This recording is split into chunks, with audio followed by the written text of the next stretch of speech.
Grilli seisoo talven ulkovarastossa ja niin kuin näkyy, aika erittäinkin likainen. Ja tarkoitus on nyt putsata se Finacon bioliuottimella ja katsoa millainen jälki tulee. Ja sisältä grilli näyttää tältä kun aloitetaan. Eli varsin likaiselta, kun mennään vähän lähemmäs.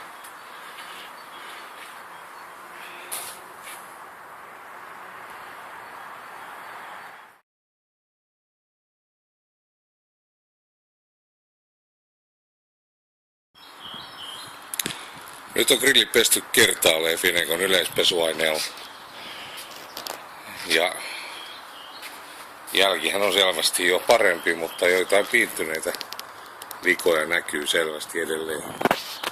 Seuraavaksi käsitellään sitten uudella ympäristöystävällä bioliuottimella.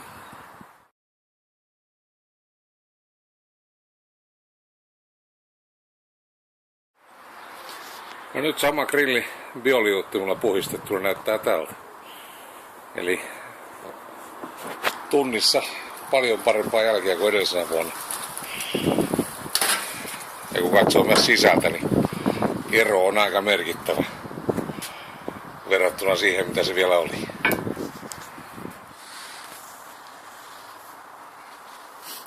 Vielä kun grillit on, eli nämä grillin valurauta-osat on putsattu, niin sen jälkeen grillaus alkaa.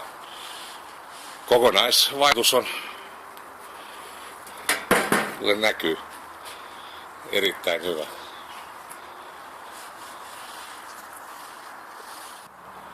Grilli retilä varastoinnin jälkeen suoraan, vaikka oli kuivassa varastossa. Pienen bioliuotuskäsittelyn jälkeen.